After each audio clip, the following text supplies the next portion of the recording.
Namaste Saraswati Deve Gauravani Prachariणे Nirvishesha Shunyavadi Paschatya Deshatariणे Vancha Kalpatarubhyascha Kripa Sindhubhyaiva cha Patitanam Pavanebhyo Vaishnavebhyo Namo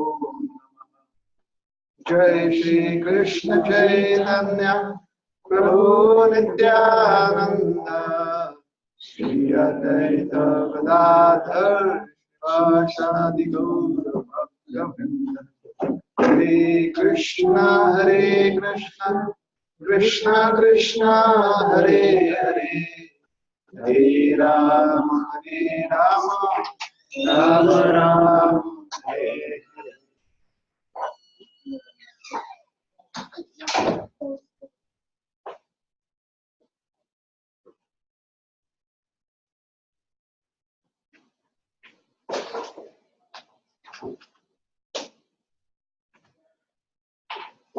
Hare Krishna. Hare Krishna. So, I wanted to begin the topic by telling you a story. And then I will narrate something very interesting that happened to me many years ago. And we'll try to correlate both topics.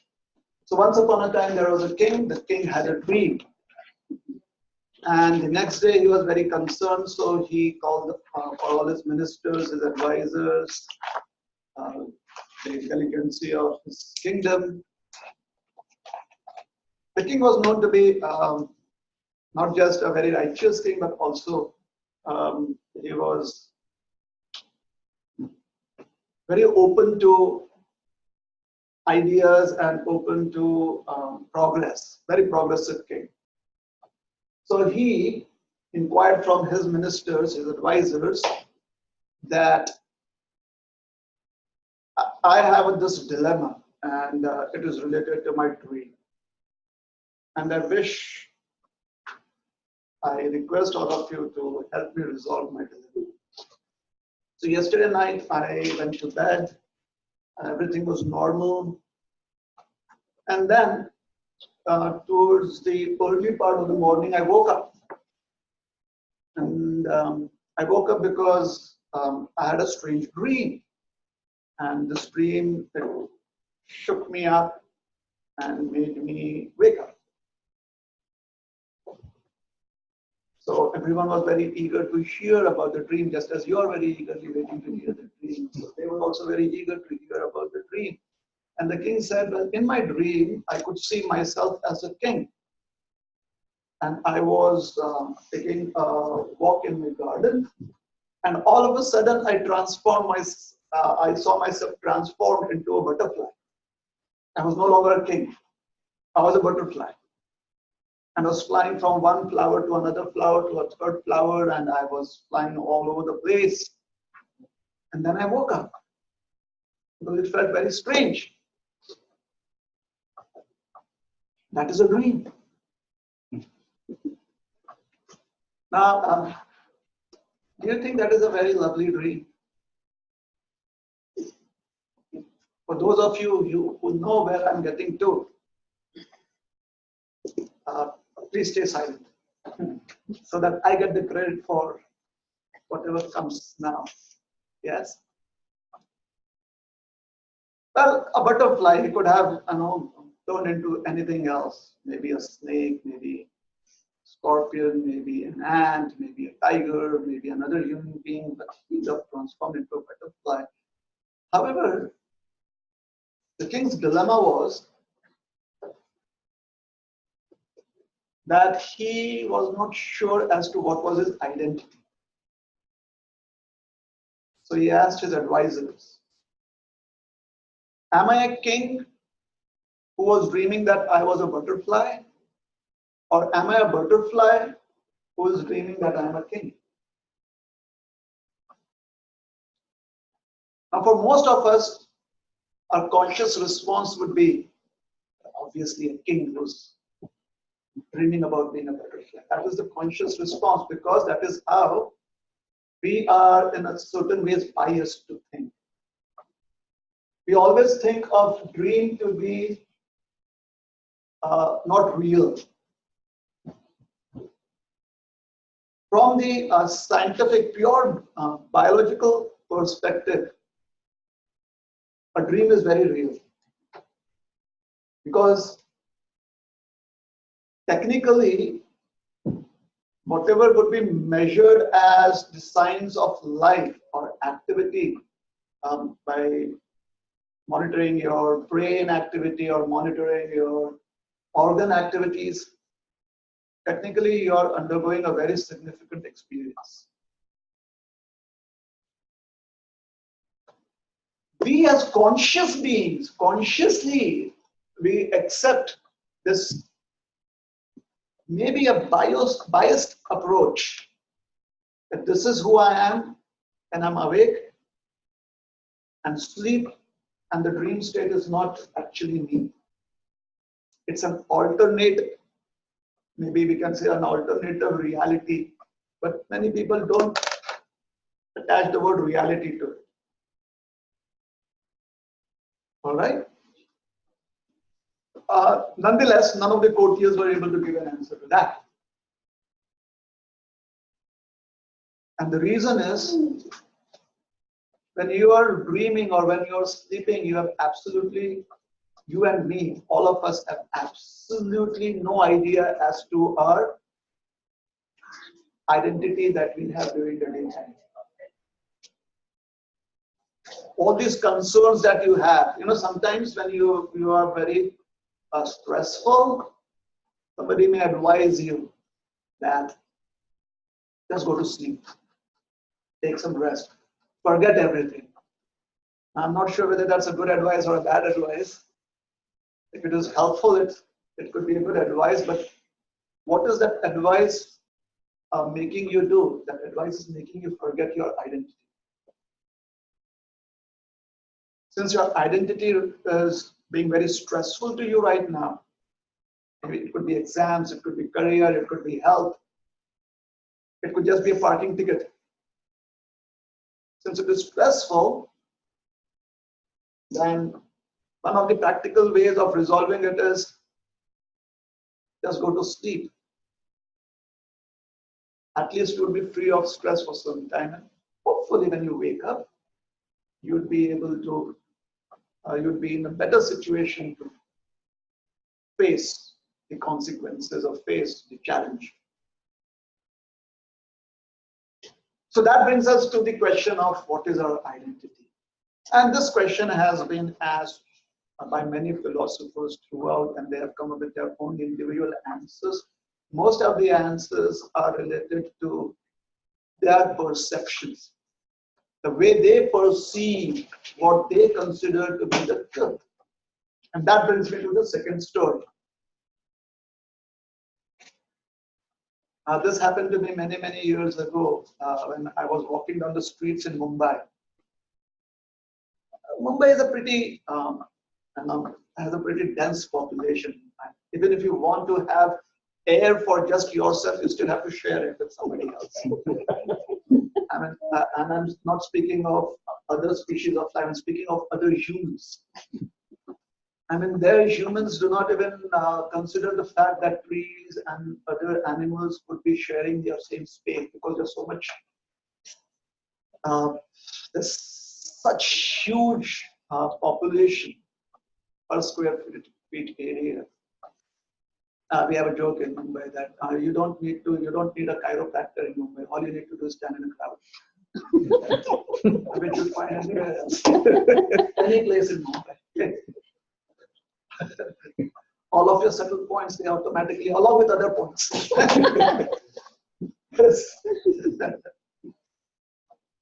You feel much more refreshed. So in Mumbai, I was walking down the street, and it's impossible to hide yourself, so you get seen by many people, and they have different ways of perceiving you. But what was interesting this particular day, and it stuck in my mind, was that a little child was walking along with its mother. The child looked at me and he said, "Mom," the child said to its mother, "Mom, look, that's a ghost walking down the street." I have no idea what animations or cartoons was he watching. Or what were the kind of stories that they had told this child. But the child was convinced that I was a ghost. And I happened to be right in front of him. The mother was so embarrassed. She was red and she was like, "Please don't pay attention." I was like, "Obviously I'm going to pay attention to her." I've never been so much confused about my identity. I've been considered to be many things, but a ghost, it practically means that I don't exist. That's what the common understanding of a ghost is.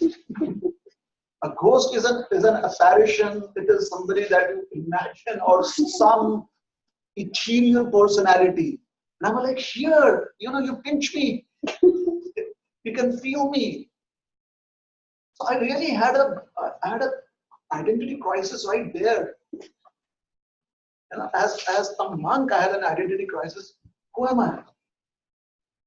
Am I a person that others can perceive, they can feel me, they can touch me, or am I simply,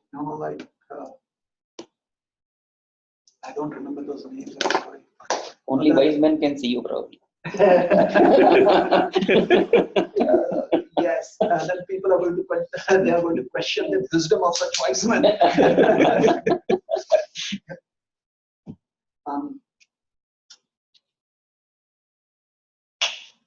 The Sixth Sense. Anyone has watched the movie The Sixth Sense? There's a book also, The Sixth Sense. It's about a person that has an accident and is dead. And there's this actor that was acting in it. I read an article on this actor many years ago. That is when again I remember it. The Sixth Sense.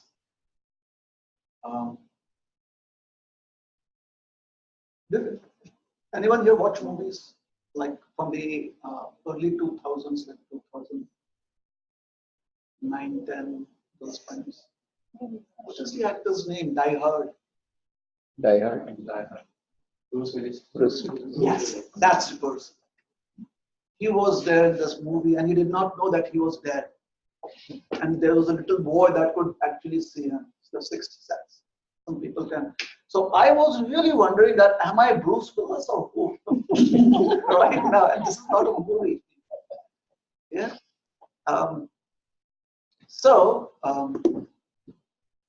It immediately reminded me of a folklore.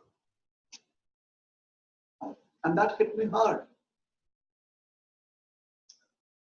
I follow this. I come from the Hare Krishna movement. It's called International Society for Krishna Consciousness, and this movement was established as ISKCON. It was registered here in America, in the United States, in New York, 1966.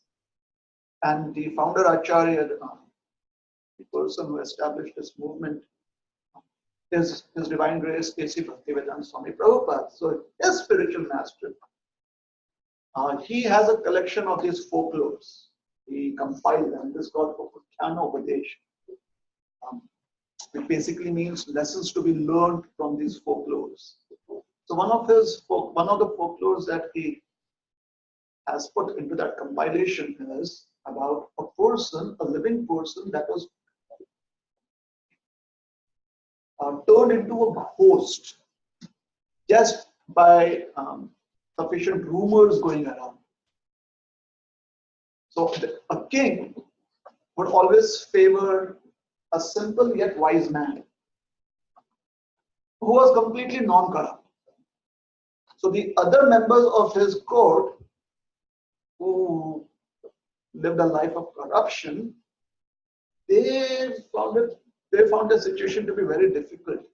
So they tried various means to somehow or the other convince the king to give up the association with this wise man, the wise and simple man, the non-corrupt person. But the king would not. The king realized that this person was genuine. So Finally, they came up with an idea, all of them. One day, this person was absent from court. So they took the opportunity and they informed the king, "My dear king, we have sad news to bring to you. Your friend is dead." And the person wasn't dead. And they got the media involved. They sent security people to the house of this person so that he could not leave his house. And they completely surrounded the king with information that they fed the king. You very well know how that works, right? Very soon, the king accepted the fact that his friend is dead. And days passed, months passed, and now things moved on. It became a little easier for the people at the court to be corrupt. So they were a little lax in their security. But even although they gave him some independence to move around, the person couldn't approach the king. He did not have any access to the king. So he waited and he waited and he waited. And about 6 months later, when the king was supposed to take his tour of the city, where he would be approachable to the people of the city, he decided to directly reach out to the king, like physically come to the king. But he knew that the courtiers and the soldiers and the media and people with agenda would not allow him to do that. So he carefully followed the route that the king would take on this tour. And he found that at one particular place, there was a tree that had overhanging branches. And in those days, a king would travel on an elephant. King would mount up on an elephant and he would travel, he would ride an elephant. So the king would be way high from ground level on the back of an elephant. So he hid himself among the foliage, the overhanging branches. And as the king's entourage passed under the branch, under the tree rather, under those overhanging branches, called out to the king. Now the other courtiers and ministers were also around the king. And when they heard him call out to the king, they realized that he was up in the tree. Now they were shocked. The king looked up and he saw his friend. He was shocked. But the courtiers are very quick. They immediately came up with an explanation. They immediately called the guards and they said, "Protect the king, protect the king." And all the guards, they came around and they surrounded the king. And they told the security people, "Take the king away immediately, immediately." And the king was a little confused. He said, "That's my friend, that's my friend." And the courtiers said, "No, my dear king, that's not your friend. That's his ghost. Your friend is dead, but now he's turned into a ghost. And he will haunt you. And we do not want you to be haunted by him." And the king had no option but to believe that his friend was a ghost.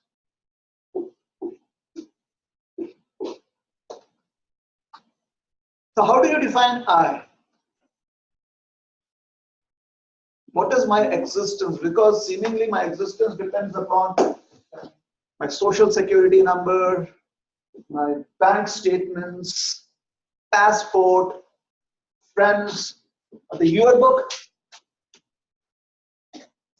fingerprints, your retinal print. This is what identifies me.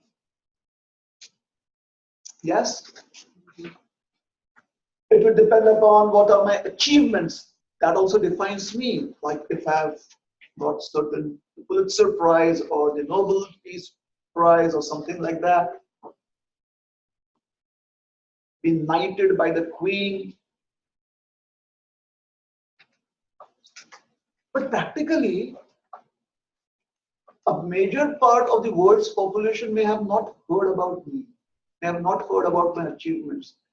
They have absolutely no idea of my existence. So what defines me right now? And the answer to this question depends upon what are our ambitions in life. Who do we want to become? What is our goal in life? Let's say your goal in life is to do well in medicine. Then your identity would be very much defined by that field. A certain part of your existence is identified by the family in which you grow up. It is just identified by the process of birth. This is your mother, this is your father, or by the process of adoption. This is who you are, according to your voting card, driver's license.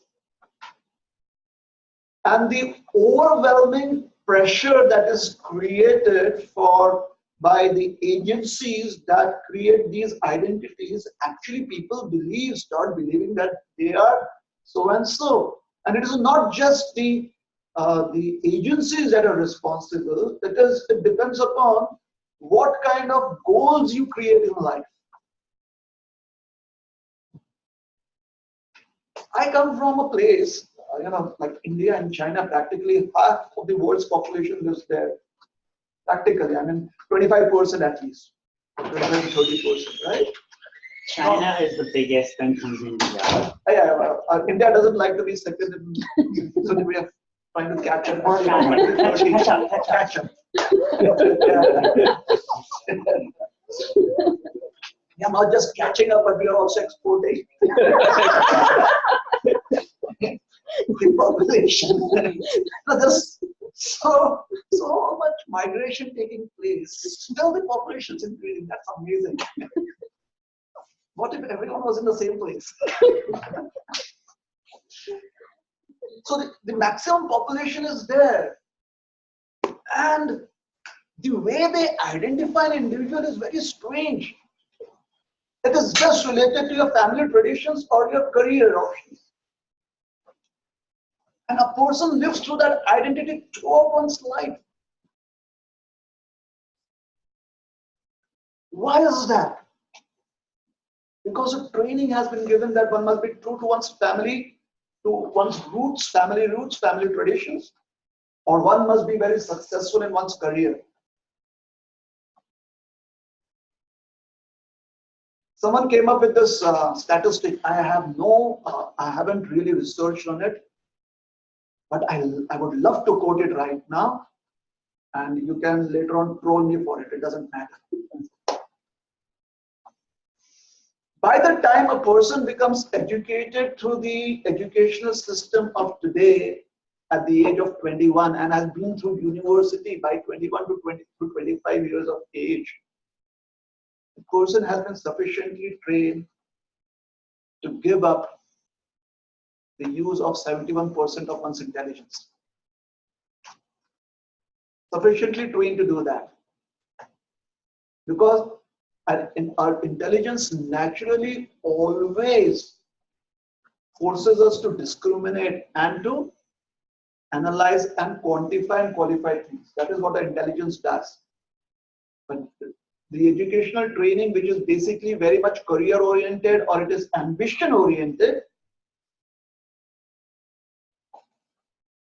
it forces us to only use our intelligence that is related to our ambitions. A child doesn't do that. A child asks questions like that. If water wets everyone, then who wets water?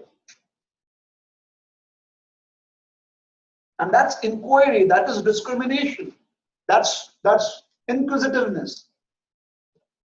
Later on, as we grow up, because we are taught to accept certain things as being axiomatic or not to be challenged, we just say that is the physical or the chemical property of water. Just as most of us have accepted that to be normal, that water has abnormal behavior. Yes, we've studied the abnormal behavior of water, that when water is subjected to lower temperatures and Anomalous expansion. the anomalous expansion of water, Mhm. it's not normal. That's why it's an anomaly.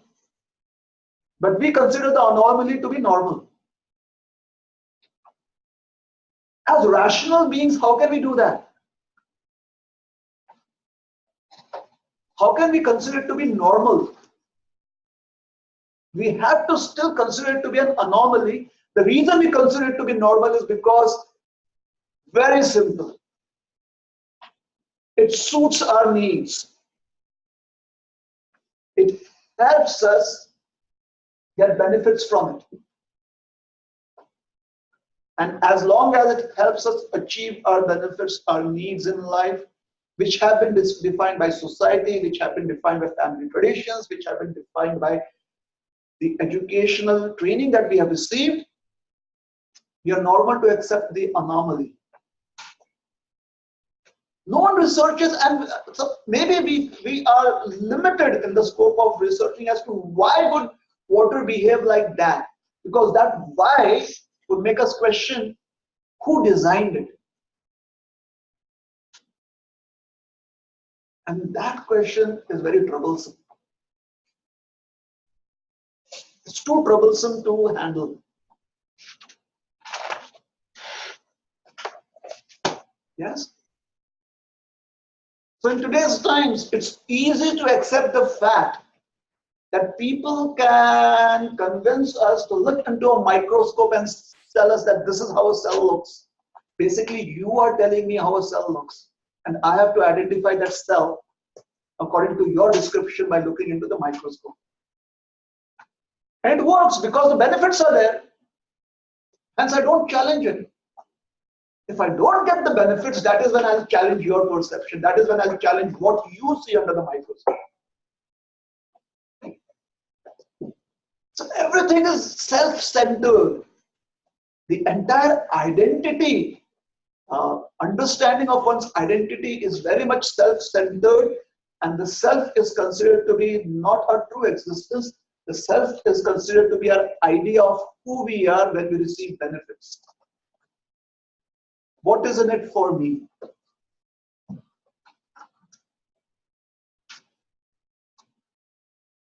This prevents us as rational beings, it prevents us, this training, this kind of process that we have been through, plus the pressure of society and the pressure and the way the economy works, it forces us to actually become zombies. We simply follow the cult that has been established. Some of us may be a little different. You know how cults are. All of us, all of them, like one of the external examples of a cult could be that they shave their head in a particular way. Now, whether they color their hair in a different way, that doesn't matter. So they may have little uniqueness within that cultish attitude, but basically it's a cult. But today, no one calls physics a cult, no one calls chemistry a cult, no one calls biology a cult, no one calls astronomy a cult, because these are advanced sciences. Why are they advanced sciences? Because they help us understand how everything else is meant just for our gratification.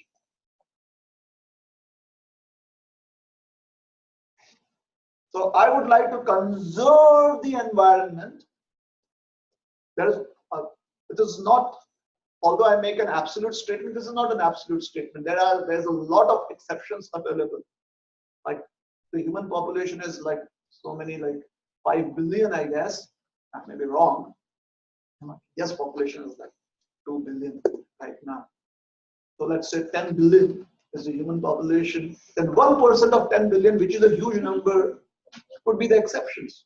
But still, it's 1% that live off the grid, that let their intelligence work off the grid. Yes. Most of us, we are forced to just enroll ourselves into a fraternity, into a cult. That becomes our identity. Is it expected that we do something different? Yes, it is expected. Why is the expectation there? Because our intelligence forces us to do that.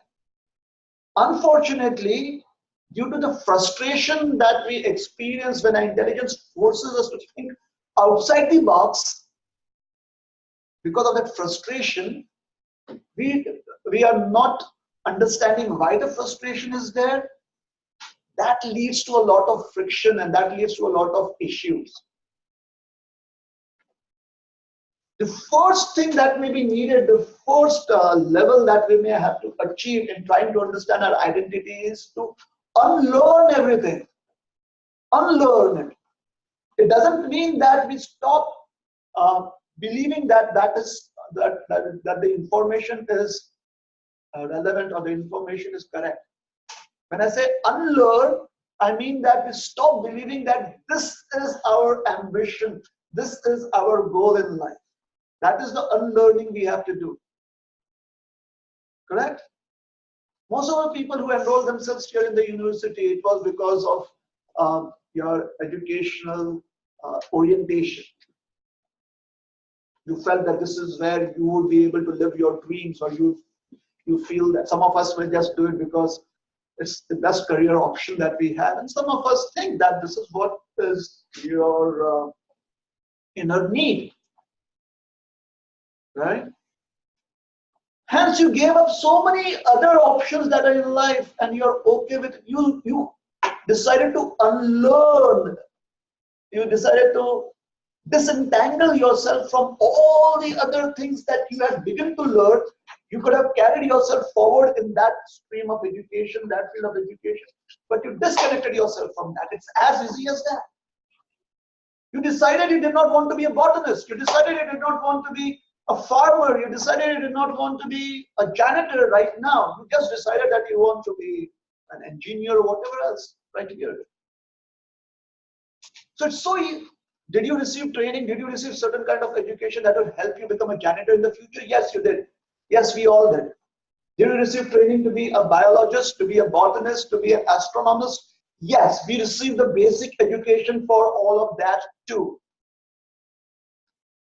And then we decided to unlearn. We decided to disentangle ourselves from all of that. So is it expected that we do? Yes. Is it possible? Yes, because we have done it in so many different ways. We have done that. So what is the goal? What is our goal now that would help us define ourselves? Very simple. And this is the crux of the Vedic philosophy. Unless and until we understand that we constantly reincarnate, we take on different bodies constantly, and the cycle is going on and on and on. For example, let me ask a simple question. How many of us were eagerly waiting to get out of school? I mean, just be done with it. I was. I mean, when I was in school, I was like, I'm just waiting to graduate from school. I had a big party after that. You had a big party. Most of us did. Some part of us felt that, yes, we should just get out of school. And even if I wanted to stay at school, I wanted to be on the other side of the table. Not here. Not on the benches, but here. Close to the board. Correct? Why was that?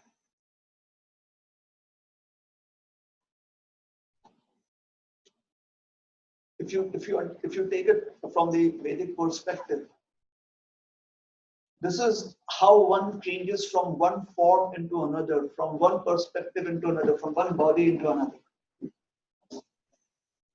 If we do not understand this simple fact, because this is the fact with which the Bhagavad Gita begins. It's the very beginning of the Bhagavad Gita. And since Bhagavad Gita is treated as the master of all philosophies, even this, think of any philosophical concept and you'll find its roots in the message of the Bhagavad Gita. It is as true as that. Why would it begin with this philosophy? Why would it begin with this understanding, this perception? It's very interesting. And those who truly read the Bhagavad Gita, who try to understand the message of the Bhagavad Gita, don't call it Bhagavad Gita, just call it the book of wisdom if you want. Because if you call it the Bhagavad Gita, maybe there's some bias attached to it. Yeah. Like somebody asked me, do you worship the Bhagavad Gita? So I asked them back, why should I worship the Bhagavad Gita? Because for them, worship means offer incense. See, the Bhagavad Gita was told by Krishna to Arjuna. Period. That's everyone knows, right? Arjuna did not tell Krishna, Krishna, please wait, let me get some incense sticks. Let me get some flowers. Yes, now you speak the Bhagavad Gita. Arjuna did not start up offering flowers and waving incense sticks. What he offered was his intelligence.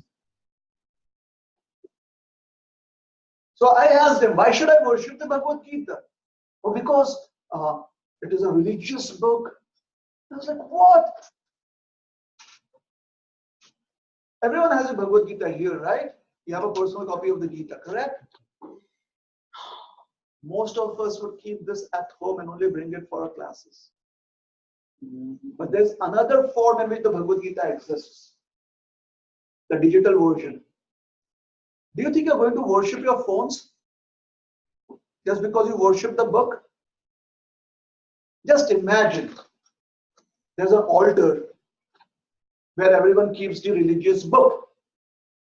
It's for the Muslims, it's the Quran. For the Hindus, it's the Bhagavad Gita, or some other, they have other texts also. For the Christians, it's the Bible. And for the other sects, they have their own books. The Torah would be there for the Jews, I guess. Today it's in the digital version. Are we going to keep our smartphones there? I mean, we should do it. It would be a universal phenomenon. Everyone worships Apple, iPhone 9, iPhone, what is that, Extreme or something like that, Supreme. There won't be any more religious discrimination, I guess. It would be really nice to do that. Everyone keep their iPhones and they can have the religious book on that. Start worshipping iPhones. There will be equality amongst everyone. We should worship paper. We should not worship the book. Because it is paper that we are worshipping with printed knowledge on it. Unless and until we offer our intelligence, we are not really accessing the potency of the book. I mean, it's not going to happen by osmosis or by some transcendental transformation, transmission. Oh, and the book starts transmitting. That only happens in movies. Star Wars. One has to offer one's intelligence. And what does it mean, offering one's intelligence? It means not just reading the book. It does not mean intelligently reading the book. It means using your faculty of discrimination. And since I mentioned the Bhagavad Gita, the first thing that is mentioned in the Bhagavad Gita is you should understand you're changing bodies constantly. There's a constant change of bodies. So any bodily distinction, any bodily designation is going to confuse us. Would not be a real identity. What is the goal? The goal is to stop this process of constantly taking on different bodies. Why? How many of you like to keep on changing apartments? Please raise up your hands. You like to just move into different apartments, even if your present apartment is good and you don't have to move. Would you like to do that?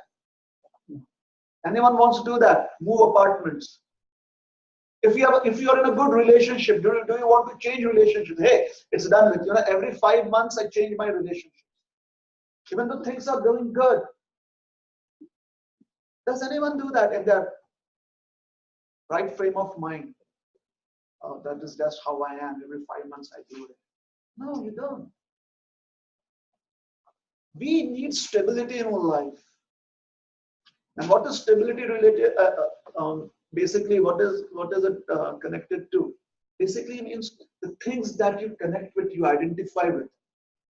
A relationship, you identify with that. The apartment, you identify with that. Your car, you identify with that. Your pet, you identify with that.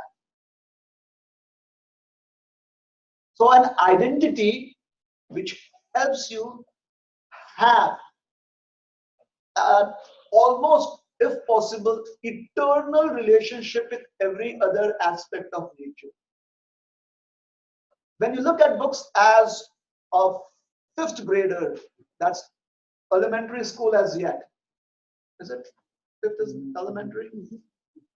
And you look at books as an 8th grader, or you look at books at 12th grader.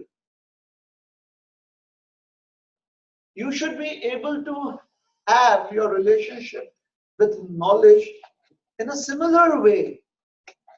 The application can be different. It should not be that, oh, when I was in elementary school, I had so much time.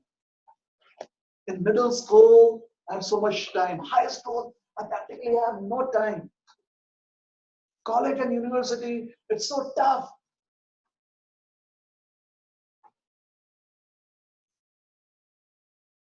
How does one have that equanimity in life? One never considers the past to have been better or worse. One does not imagine the future to be full of promises or full of disasters. Most of our life, that is how we look at life. That is how we identify. And this identification that we have in life is to do with the constant change that we have, like zombies, accepted to be a part of our life.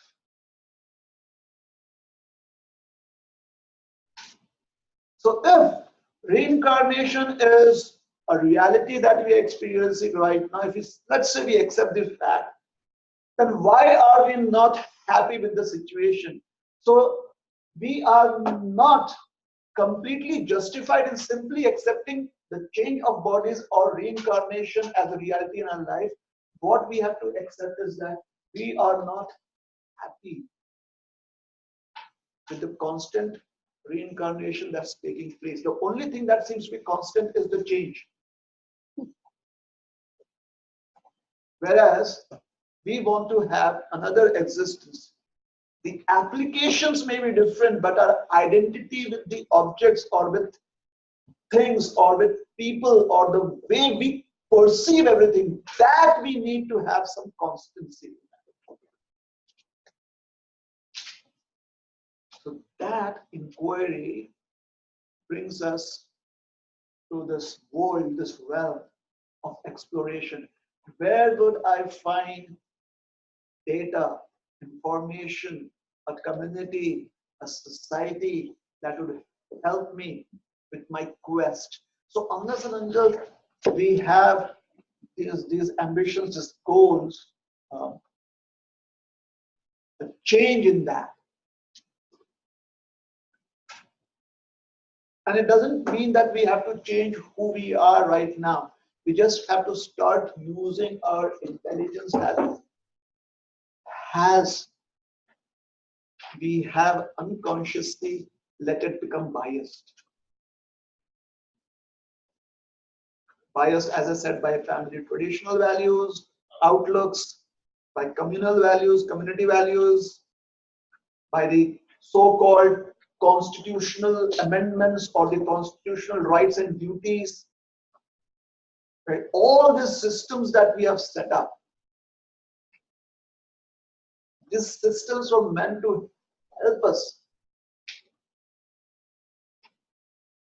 achieve the goal of that curiosity that's within all of us, that need that is within all of us. Who am I eternally? What is my identity that is eternally unchangeable, it eternally exists? So any civilized society, if you look up their constitution, if you go through all the values and traditions that they establish and they value, the goal is self-identity. That is civilized society. Any civilization, maybe of the past or now. These various universities and departments that we set up, sometimes, if we are not careful, we get misleaded as to what could be the goal of any civilization. Now, if we with this understanding, if we look at all those studies that we have of previous civilizations and the studies that we have of present-day civilization, I mean, where there are values, where there's a constitution,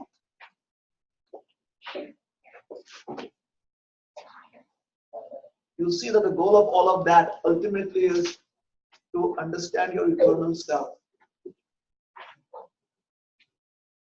and to address that uncomfortable question: who designed the anomalous behavior of water?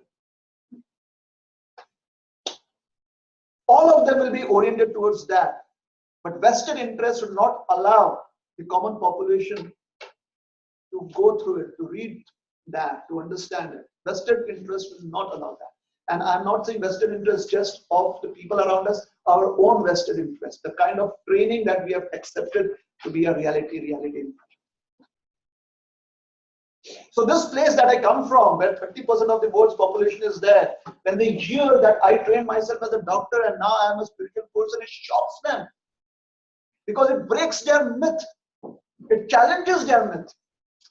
That why would a person who's so successful materially, who according to all their training, their family traditions, their family values, their educational training, which is career based, and all the other perceptions that they have, it challenges that.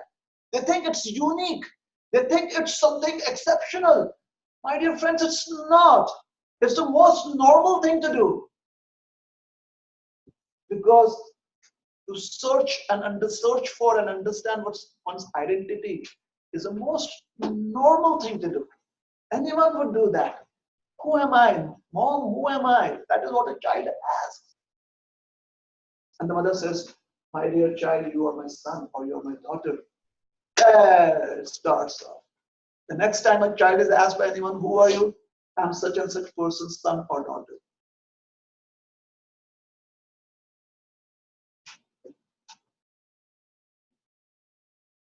Am I trying to refute all of that and destroy all of these different kind of understandings, relations, perceptions that I have? No.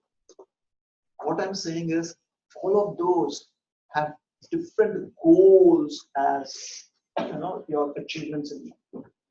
There is a real goal that everyone, the common goal that everyone has, that is common to all of us is, who am I? Why am I constantly undergoing change? Why is there no stability in life?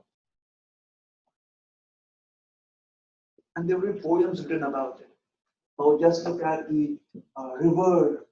If there is rains or no rain, the river simply exists. All these poems about inanimate objects.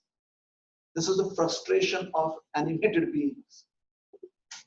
Because they feel that inanimate objects do not undergo change.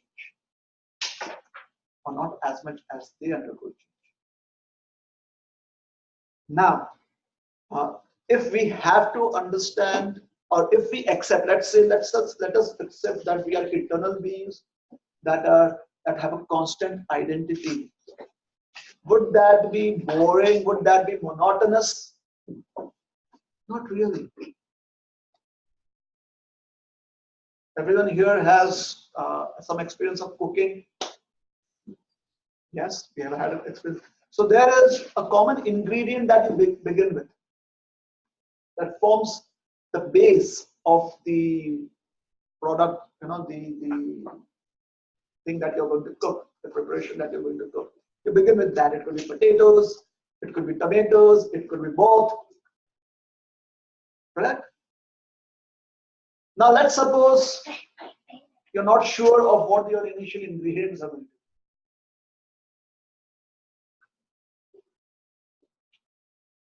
How confused, disturbed, emotionally challenged are you going to be? If someone else comes and says, tomatoes are the best, tomatoes are the best, tomatoes are the best, and every time you just, even if you smell a tomato, you kind of feel nauseated. How do you accept the fact that you are so different from the rest of the population?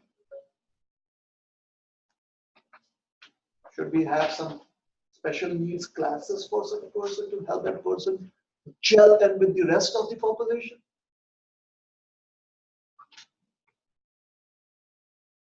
For the normal day-to-day dealings with each other, yes.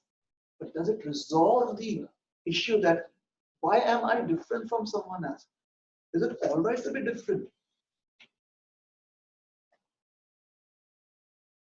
Someone may say yes. And if it is all right to be different, why do I seek constancy in my life? Do I live with the idea that I seek an eternal existence that is always different? Or is it possible that the base, the original ingredient is eternal, and when there are different applications of it, that is where there is variety? Is that possible? Like the different rays, every single sun ray has the same quality as the sun. But if some of the rays fall on water, that experience is different.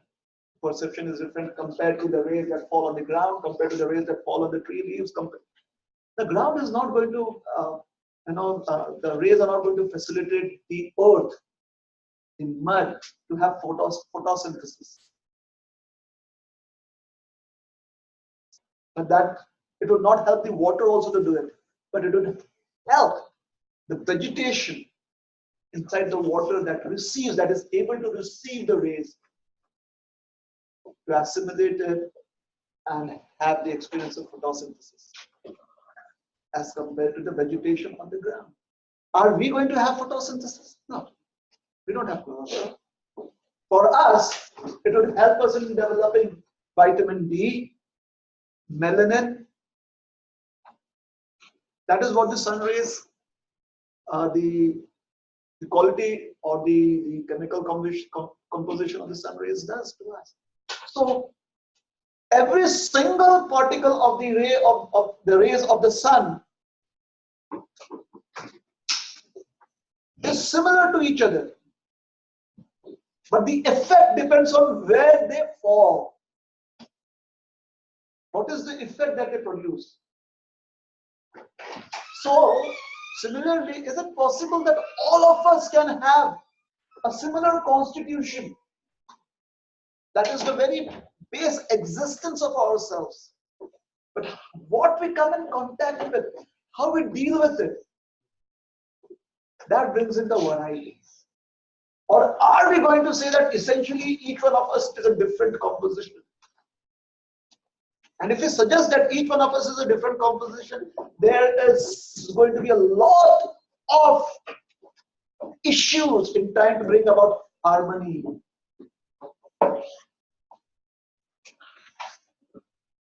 You see, the keys on the piano are harmonious, not because the keys are different, but what they are connected to. The keys have to be similar because the fingers move on it.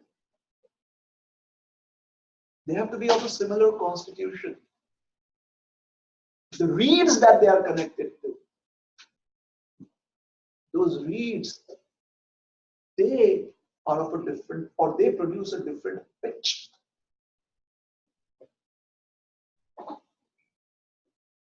So it seems that if we can accept this hypothetically, that all of us have a similar identity, what we connect with brings about variety. Then there is a chance of universal harmony.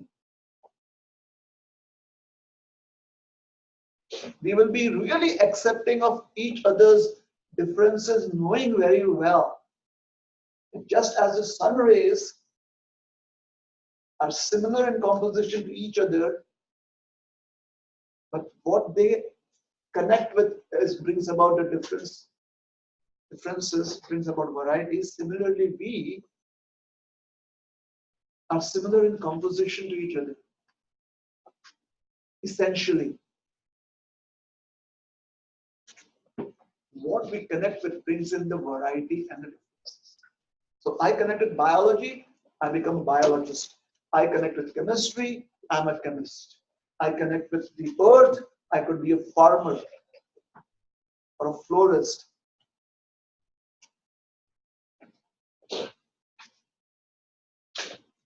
This constancy in life resolves or the acceptance of being a constant being. It resolves a lot of issues in our life. Can just belief be enough? Belief would be the stepping stone to experience. And that is a fact. Although we consider ourselves to be very rational and very scientific in our approach, we always begin our quest by accepting another person's theory. We always begin our quest, our understanding, by accepting that which is considered to be a universally acceptable truth. Yes? So if Apple says this new gen phone has these new features, everyone accepts it. And although we may feel that we are independently making our choices, actually, those choices are based on an initial faith. We accept the fact that what they have suggested is correct. Now, after that, some of us may want to test it out. If it turns out to be true, then that fact becomes a true experience. And if it is not true, it becomes a false experience. So most of our lives, what we consider to be our individual experiences, the first and initial step is faith in data that is provided unto us. And if that is the process, then is it possible that in our quest to define our identity, to define I, we can initially take the first step of belief, of faith. Accept a proposition, accept a theory, and then have our experiences based on that set of beliefs. So there have been many ways that people who have accepted the possibility of a unique I-ness that exists for every single entity. They have accepted this possibility and they have done research into it based upon the facilities or the tools or the resources that they have. We can look at it as the limitations of the resources that they have. So one of the ways that this can be defined as a logical, or let us say a more rational and scientific approach. One of that is by using our common sense. what is the one fact that is common to all of us?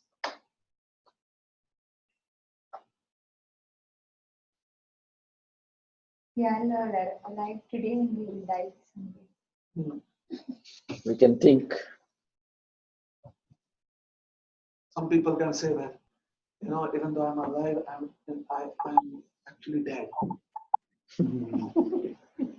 Dead man alive. But can you say about death like that?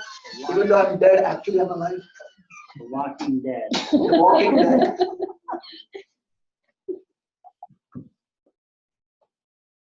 One existence, one realm that is so common to us that there can be no other feature or perception.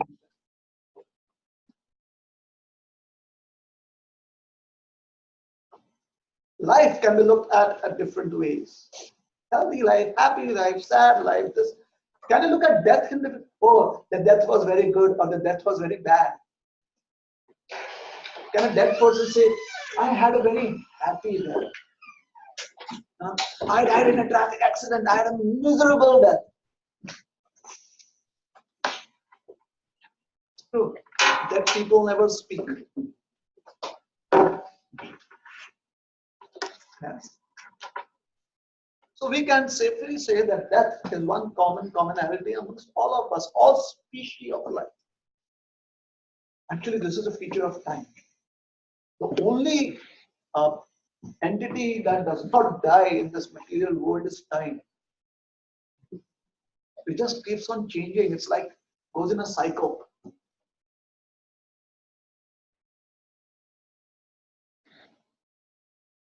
Now you may say the soul also because you've read many books and soul also doesn't die.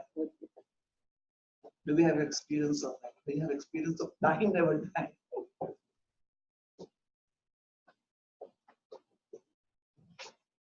That. So common sense makes us ask the question, what is the difference between a living person and a dead person? That makes that so final. And death is so final, it is like this.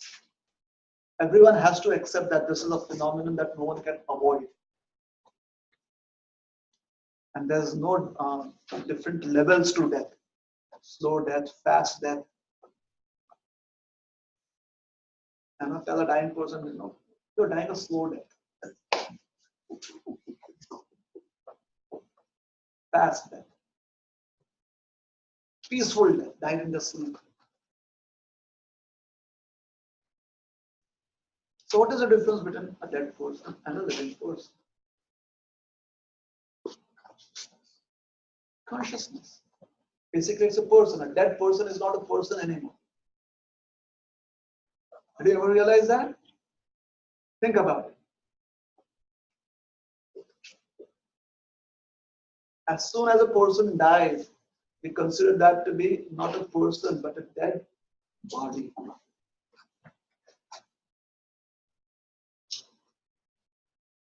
It's a person. We could say consciousness. Consciousness is simply a symptom.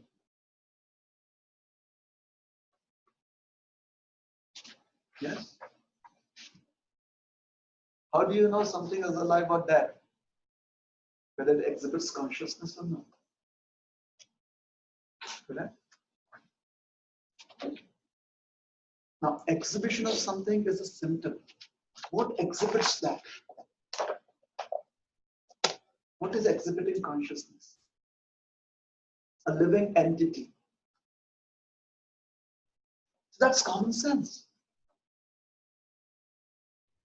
Anyone who at any moment in time uses their common sense,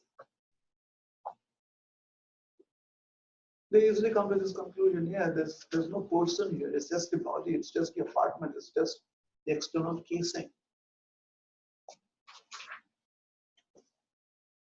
In India, when we, especially amongst the Hindus, whenever a person dies, they cremate the body. Cremation.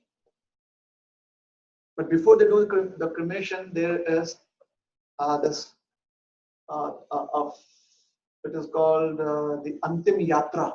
We call it the final journey. So what happens is some of the closest relatives, male members basically of the family, they would place the dead body on a stretcher and carry it to the cremation ground. And there is a philosophy behind it. The philosophy is that as you're carrying the dead body, you realize that one day I could be up there and there would be other people taking me to the cremation ground. That's why, and especially it has to be family members because family ties are very strong. So it kind of helps you see the reality. Who was my dad? Is it the person on the stretcher here or was it someone else? And if it was someone else, then did I waste 40 years of my life thinking that person to be someone else? Did I relate to the person as a person or just my conception of who the person is? So it makes them think, it's supposed to make them think. Obviously, people are simply taking selfies, which is very sad, posting it on Facebook. I'm on participating in the funeral rites. Nowadays, people wouldn't do that. They would kind of be in grieving. They would be grieving. So when they're taking the dead body, they are all chanting Ram Nam Satya. Like it's common through any sect of Hindus. And the only truth are the holy names of the Lord. That is never, it is indestructible. That is the only thing that survives even death. So little child along with his dad was, people, bystanders. Somehow in India, because of certain traditions, and no one questions those traditions, only the male members they are given sanction to observe dead bodies. The female members of the society are always told, go inside, stay indoors, don't watch a dead body going out. And I think it's helpful because when a mother becomes emotionally disturbed, then especially if she's a housewife, then it affects the entire mood in the family. So I guess it is a very patriarchal, I would say, or a protective society. And therefore there are certain benefits to it. And there are certain, I would say, limitations to it too. Because it can be misused easily. Anything that is said to protect citizens can be misused by people in power. That's how it is. So a little child, a boy, was standing with his father and observing the ceremony go past. This crowd go past, and he asked them, "Dad, what are they chanting?" And he said, "They're chanting the Lord's names." What does it mean? It means that only the holy names is the absolute truth, only that exists and nothing else. Then he asks his dad, "Why isn't the man on the stretcher chanting?" And the dad said, "Well, he cannot." He said, "Why not?" Now, this is a child. Maybe the child doesn't even understand that the child has asked a very profound philosophical question. But does the father understand that? A child, we can accept that the child may not be able to rationalize much. But does the father understand that? Unfortunately, no. The father just tells the child because he's dead, why is it dead? Don't ask him any questions. You feel it uncomfortable because that's how maybe you got trained up, or that is how you look at death. Or maybe you have the fear of death. Whatever it is, those are your insecurities, and you kind of put it onto the child. So if the holy names are absolute, why are they absolute? Why does the holy names of the Lord, why are they considered to be eternal, indestructible? Why? It is in this session we are not going to address it as to the existence of the absolute truth. No. The why is related to ourselves because we are very eager to understand eternal existence. Can we exist eternally? That is why there is an interest in that subject matter. So common sense, if we properly use our common sense towards a different goal, we have used our common sense for various other goals in life. And what ingredients can keep the house clean? We use our common sense. What could help us be healthy in life? We use our common sense. What keeps our relationship strong? We use our common sense. So we use our common sense. Common sense means that which is inherently present within us. Call it your intuition, call it your sixth sense, whatever it is, it exists. And the reason for its existence is survival. Basically, it's just survival. That's why common sense exists. Everyone knows, or everyone kind of has this inbuilt system how one must protect ourselves from death. You put a child that doesn't know swimming into the water, the child is going to beat its hands and legs, as well as an adult. It's just a survival instinct. It's the common sense that kicks in.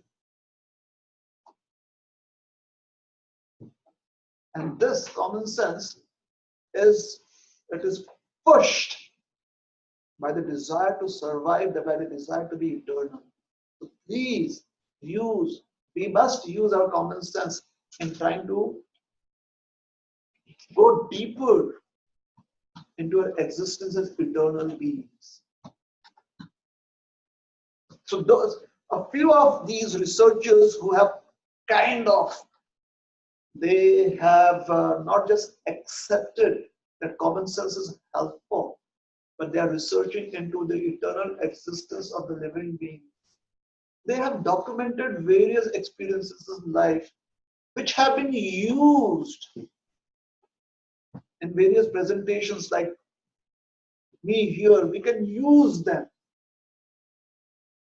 But does it mean that, and I use the word but does it mean that just because we use them, it has been helpful to people or useful to people?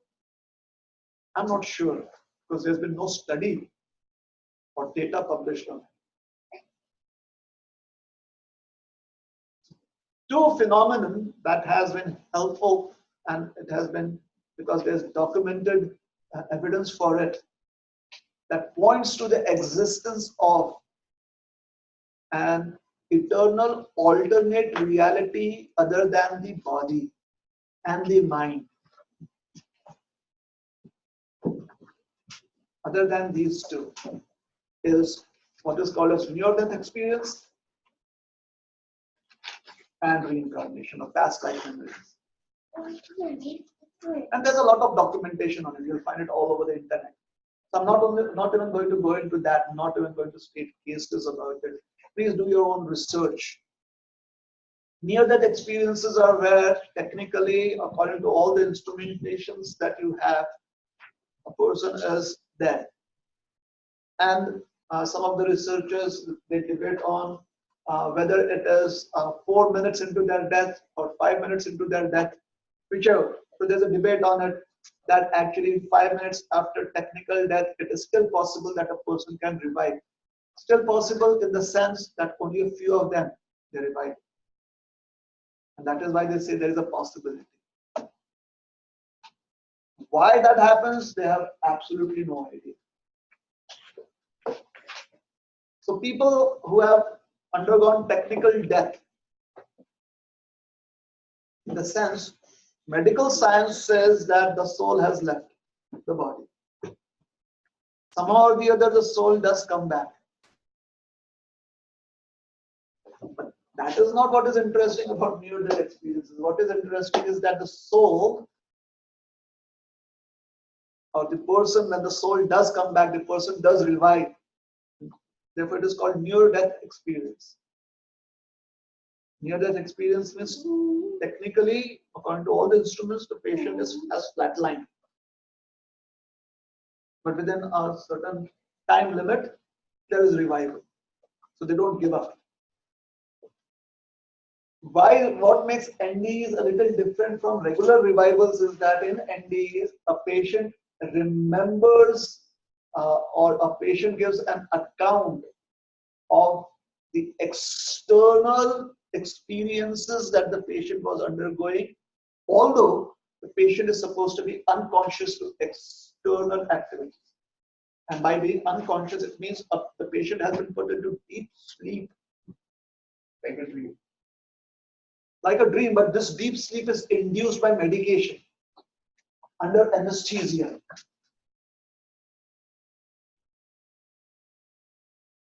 How does the person have access to certain sensory impulses like sound? And not only does the person have access to sound, but is able to access the language center of the brain too, because this person can understand sound.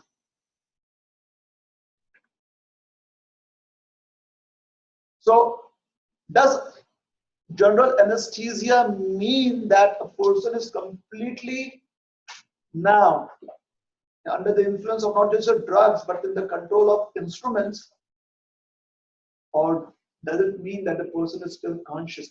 And if the person is conscious, if the person is consciously able to receive impulses, then why is the person not understanding pain? The reason that the person is under medication is because the procedure is going on. So is it just that the anesthesia, that the anesthetic agent can only influence a certain aspect of the brain and not the other aspects of the brain? Because general anesthesia means it should be influencing all the aspects of the brain activity. So there's a lot of research going on into that. However, the acceptable fact, the acceptable understanding is that does consciousness have a different existence than the physical and the mental body? And if consciousness has a different existence than the physical and the mental body, then where do we place its existence in this body? Because for mental activity, you can place its existence here in the cranium. All mental activity can be related to the brain and to the nervous system. Some of the autonomous activities are related to the spinal cord or the autonomous system, as they call it. The hypothalamus and the other systems, the lower brain or the smaller brain.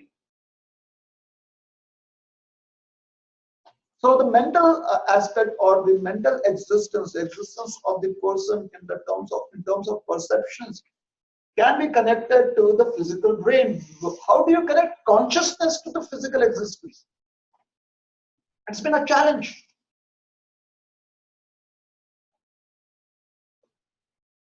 And what makes this challenge a little more interesting is past life memories. How does consciousness survive two different existences?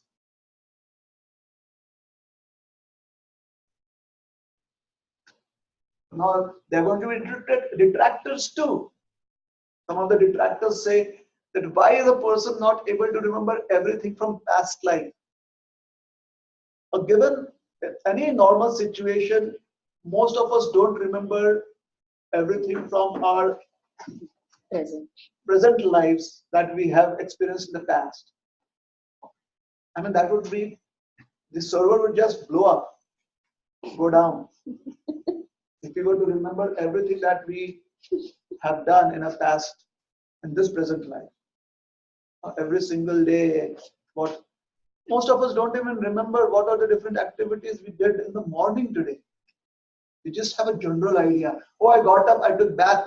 Do you even remember how many times we turned the shower on and off? Do we remember how many times we made the brush go up and down as we were brushing our teeth? How many of us remember how many times we chewed onto the bread or whatever morsel of food we had in the mouth? There's a number of each of this has been recorded in the brain somewhere.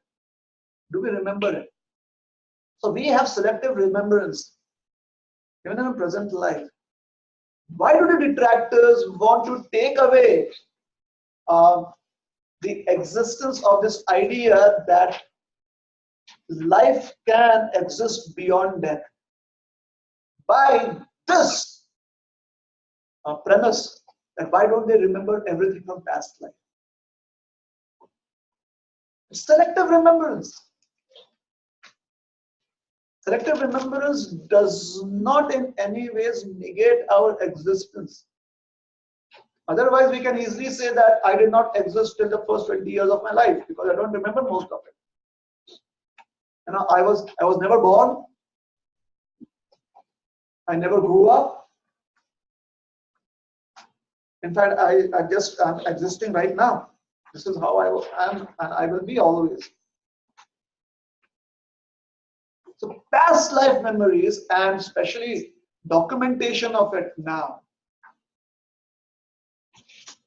The past century, this century, the documentation of it is making people go give up their biases and research more into the idea that the soul that has been described in the scriptures could actually be a reality. This is a very good step because the first step, as I said, to experience is the first step of faith or belief. Acceptance of a theory. And if we approach the scriptures, then the scriptures, especially the Vedic scriptures, because that is what I have spent a lot of time studying, I'll quote from them. It states that the soul is one's eternal identity. And that eternal identity is made up of eternity, knowledge, and bliss. The three ingredients that we always seek for. That is what it is constituted of.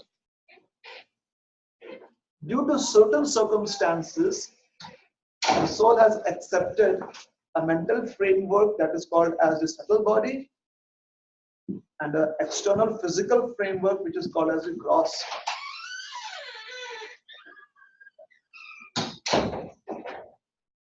And the composition of these bodies have also been explained.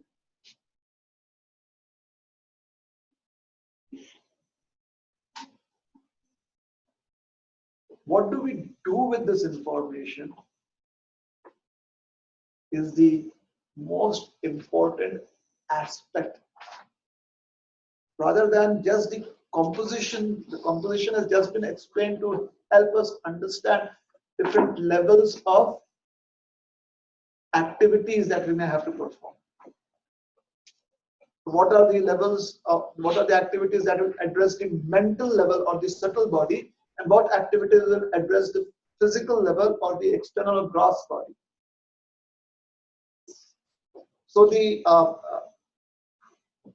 information about the existences of these two bodies and the soul is not as important as how do we approach this information and what do we do with this information. And the process of approaching this information and the activities that we have to do with this information is called as yoga. Yoga basically means to connect. So how do we connect ourselves with this information, and how do we use this information to reach our goal, which is eternity, stability, stable happiness, unchangeable knowledge, unchangeable existence, eternal existence. That comprises the world of yoga. So once again, just to summarize the presentation, we can use our common sense, we can use documented proof to understand that in the present times, the intellectual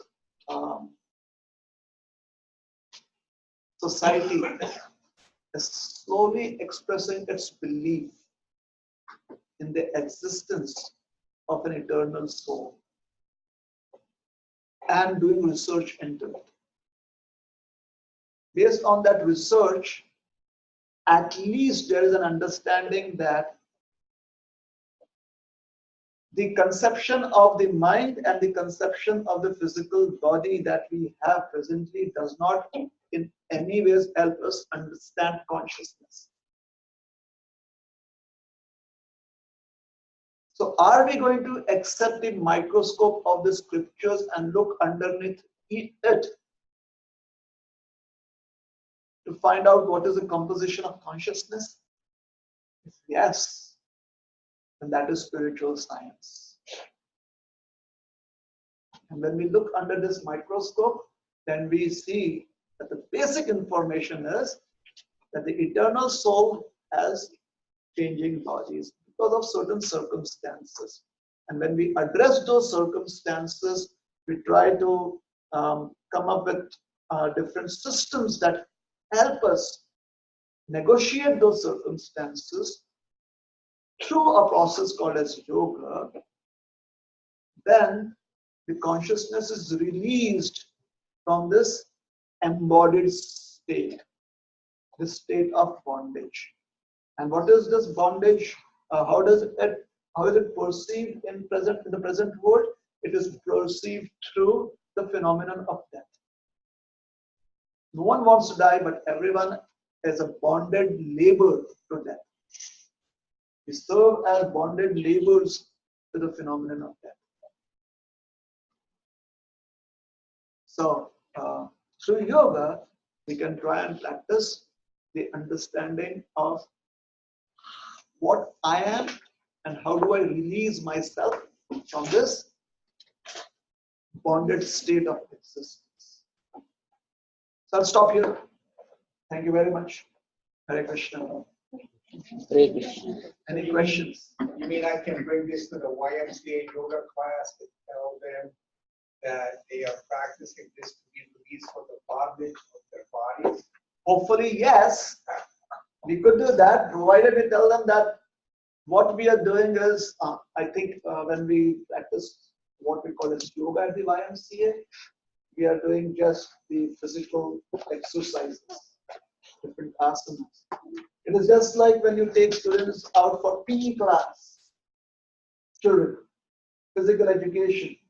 Sometimes they wonder, why are we doing that? So that you're healthy enough to go back and study math or science. You're relaxed enough. Similarly, these different postures that we practice and exercises that we do at the YMCA club, and we can teach them yoga, basically we just teach them postures. It is to help them release all that energy that has been, it has the energy flow. We rechannel it in such a way that it is helpful to use our consciousness.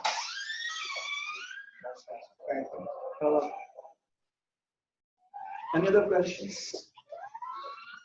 Yeah. So, like, I understand that like even plants and trees have emotions, and even metals, like I've read somewhere, like Indian scientists recently prove that metals also have emotions or something like that. Okay. So can we say first, like, are they conscious beings? Yes, you could definitely say that wherever there is the exhibition of emotions, there is consciousness. However, there has to be a differential application of this understanding. Just like all of us here are conscious people, right? But as soon as our tenure here in this room gets over, somebody is going to come here, or system expects us to vacate this facility at that time. So there is still differentiation. Although we are all conscious beings, we are all humans. Some of us have to follow certain norms that has been established by a system. So here in this scenario, they seem to be in a higher position than us. So plants and other inanimate objects that exhibit consciousness, they are in certain ways influenced by other beings that manifest their consciousness in many other ways, in much more, let us say, practical, there's much more practical exhibition of their consciousness. So they are influenced by that. So let's say a gardener can influence the way the plants grow in that garden patch. In a forest, that influence may not be as much, right? But the forest may be affected by the movement of other animals like elephants, or it may be influenced by certain natural calamities. So consciousness in different species, it exists on different levels. There could be a certain hierarchy amongst them. So to be able to visualize that and accept it is also intelligent, I guess. To different levels, so are you like saying my consciousness is different from a plant consciousness? Exhibition. There are many ways that I can exhibit my consciousness. Exhibition is different from another species. So what is aura? A-U-R-A. Aura. Oh, Aura is a very suave word, I guess. That is something that is considered to be very supernatural. An idea is attached to that. Basically, it simply means someone's existence on the subtle realm. The subtle body's influence. Like if I go and work in the gym and I do the workouts and then my body also responds to it. After some time, I'm going to have bulges on my body somewhere. My arms, my abdominals, they'll have certain curves, isn't it? Because I worked out. So if I want to exhibit that, if I don't have a shirt on, then people can see that I have worked out and they can see my muscles basically. Correct? So there are people that can exhibit their subtle muscles. That is called their aura, because they have worked in the gymnasium that helps them develop their subtle muscles. And others who do not do it, it is not as much perceivable or perceived. So it is just, I would use the word subtle muscles. No, is it the physical aspect or it is to do with the energy field of a person? Depends on how we define physical. Sometimes energy is also accepted to be physical. Right? Steam. When it puts a machine into motion, now that is a physical aspect of steam. Isn't it? So as energy, it is subtle. But its application is physical. So when aura is applied somewhere, now it's physical. But if I am able to perceive somebody else's aura, then there's no physicality to it. All right, so it is just the understanding of subtle energy. Like when you see water boiling, you understand that it has steam in it. You may not see the vapors, you may not see that, but you understand that now it's knowledge helps you understand that. Right? So similarly, I may perceive somebody having aura. If I have knowledge about what is aura, how to perceive it. If I don't, unless until that aura affects another person, there's a physical aspect there, one doesn't realize it. So sometimes, if a person's aura is great and you are very close to that person, you kind of feel that presence. Yes. So that's the physical aspect of it. You feel the energy. Not everyone is going to feel that. Just because a person has aura doesn't mean that everyone is going to feel that. All right. Some people, just as steam is powerful enough to push an object, but that object is tied down or it has been screwed down, then it won't be pushed. When the steam is pushing, and it won't even break because it has got a lot of strength. So steam there is useless, basically. That is not seen. So if someone is really, like they have these attachments, they may not feel the aura, whereas somebody else could feel someone's aura in that presence. Thank you. All right. I have a question from online. Yes. So, is it possible that practicing Bhakti Yoga will activate certain parts of our brain where our consciousness is hidden? And once it is activated, we will be able to remember our past, that we are Krishna's part and parcels, and that we were servants of him. Wow. The premise is that the consciousness is hidden It's in the brain. Whereas at certain point in a presentation, I was saying that as of yet, it has not been determined that the physical or the mental body is the seat of consciousness.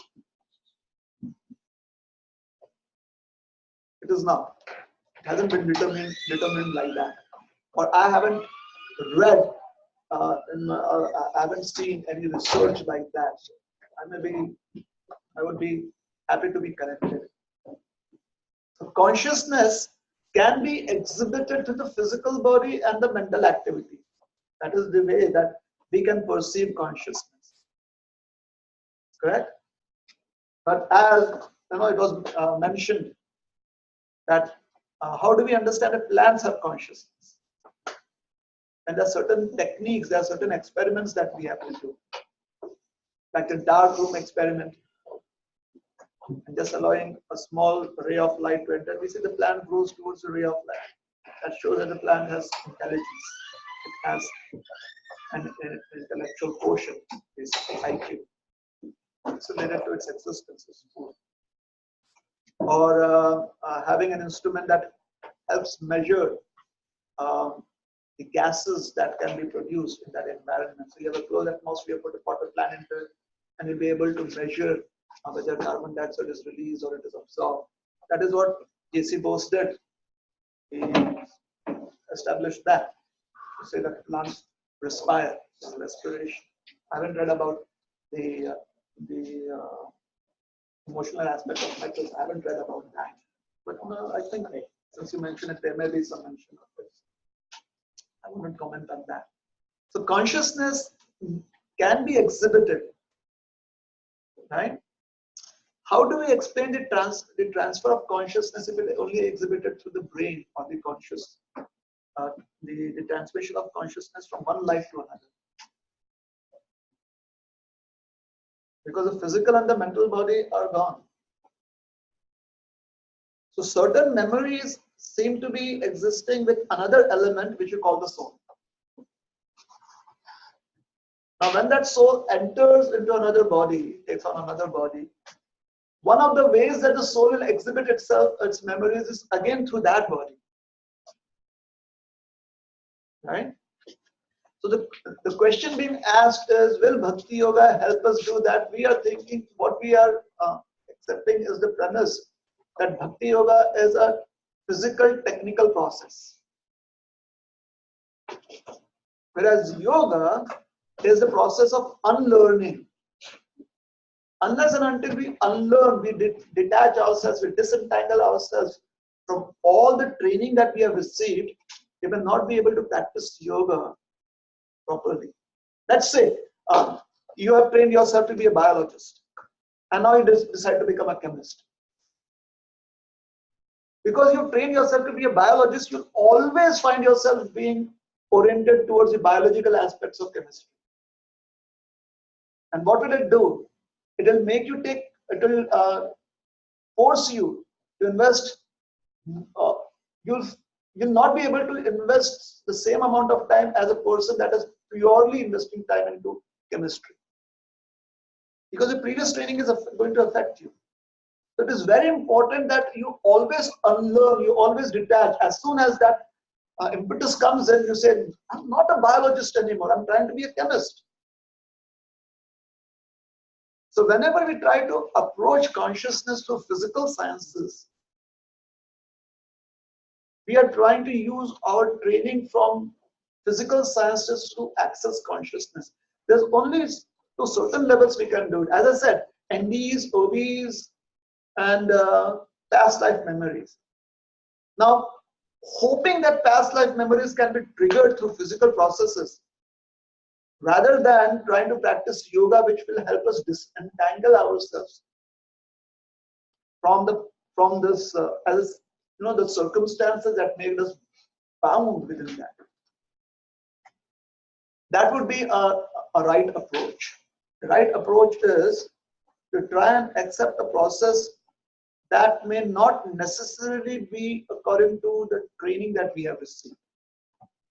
Why not explore it in a new way?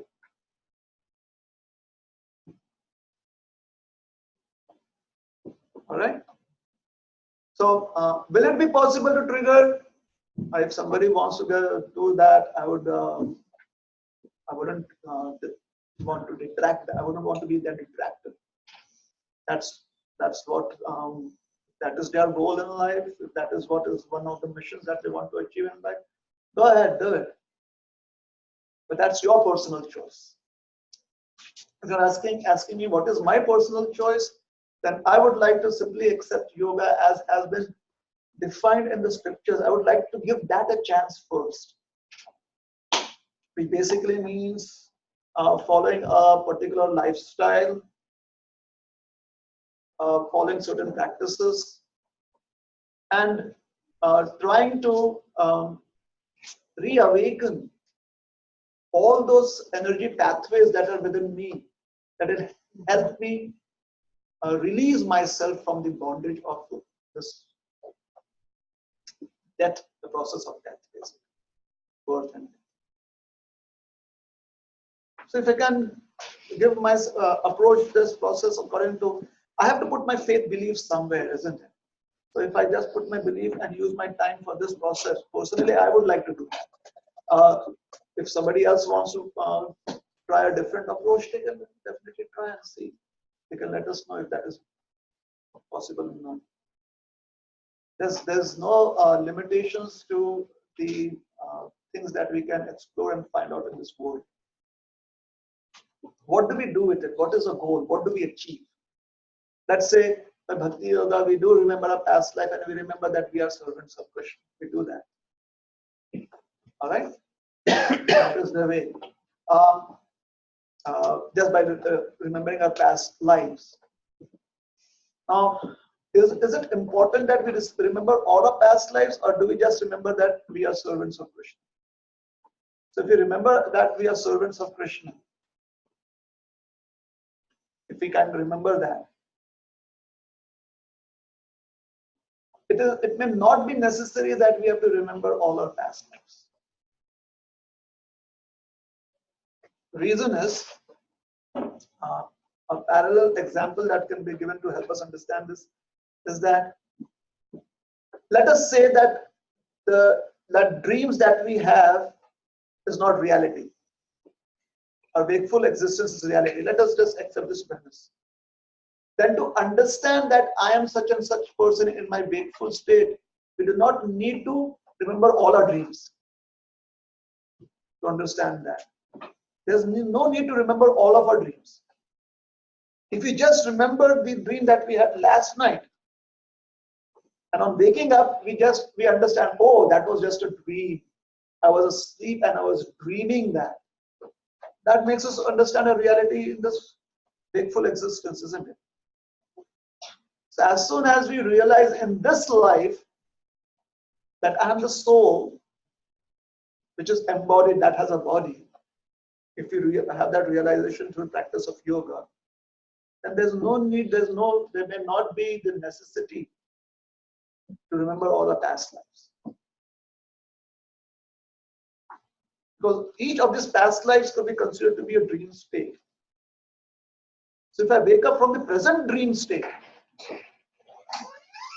that I am such and such person, I have these different identities. If I wake up from that, so there's no necessity of remembering our past lives. Does it make sense? Yes. I mean, Yeah. whoever has, She replied, yes, it makes it sense. makes sense? Perfect.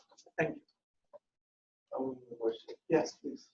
So I understand like we have to unlearn certain aspects of ourselves. Like, but how can I like unlearn that I'm a man? Like, I mean, still you're gonna say biology tells me that I'm a man. Okay. But I mean, I said we have to unlearn or become disentangled from the goals that we have established based on our family traditions. So I'm a man from this and this place, from this and this community, from this and this educational stream. These are my strengths and weaknesses. All this define me as a man or a woman, isn't it? And accordingly, I try to go about in this world based on that perception. A child doesn't do that. Why? Why doesn't a child do that? Hasn't developed those perceptions as yet.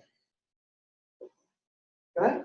So a child is free to explore. Remember, look at children that have not developed perceptions. They are very curious. And they are very explorative.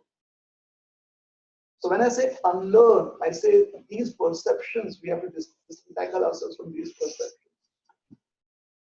Now, if we have disentangled ourselves from these perceptions that are attached to certain goals, in my family, we just do it like this. Our family tradition is this. These are our goals, right? Following our family traditions. Accepting the career that I think is the best for me. These are the goals. Now, if we detach ourselves from these goals, the goal becomes understanding why am I reincarnating every single day? Which would lead us to the question, who established this? Which would again lead us to the process of understanding what is the self. Because if I don't understand the self, I'll never be able to understand who established that water should have an anomalous behavior. Right? So they are connected to each other. If I am a little successful in this process, I come to accepting the goal of life is to stop this process of reincarnation, moment to moment. Now, to stop this process of reincarnation, what are tools available? I'm a man with these family traditions, this career. So now all of these are not goals in themselves, but they become tools to reach my goal. Is that helpful? You see the difference? yeah. Right now, each of these understandings of identity is a goal in itself. Unless and until we have a process which helps us understand that they're simply tools, not goals in themselves. They're tools. So if your family tradition is preventing you from achieving your goal, so if a hammer is not useful, you take a spanner, because that may be helpful.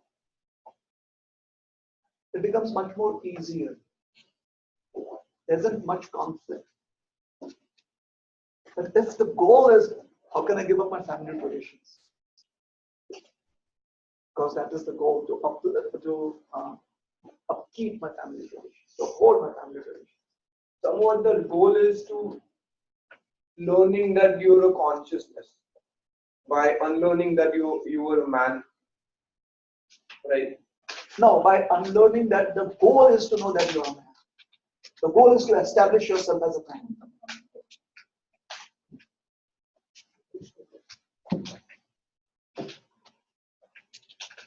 Let's make it a little more relevant. Again, take that example. The goal is to be a chemist now because that is what you want to be.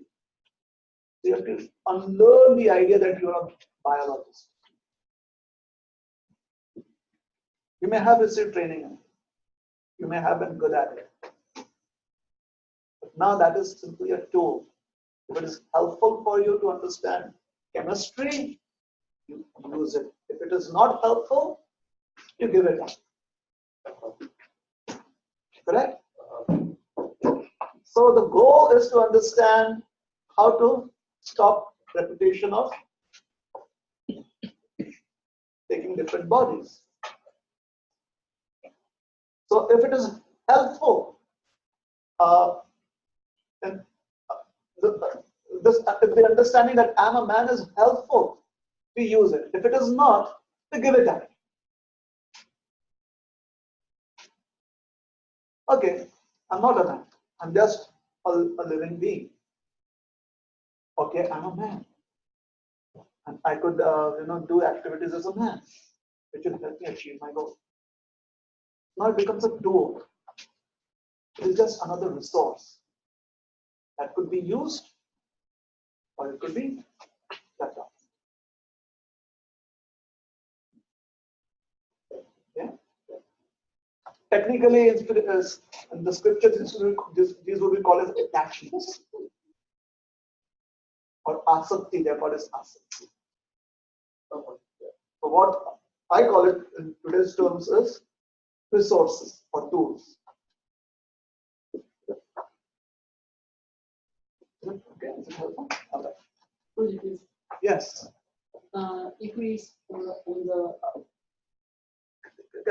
I'm sorry, do we have time or should we take some Can we questions take it offline? Offline? Yeah. Is it all right if we take it offline? yes. All right. So thank you very much and Hare Krishna. Thank you for being present here and giving me an opportunity to interact with all of you. I'm very happy to be here. Thank you very much. I wish you all the very best in your lives. Thank you.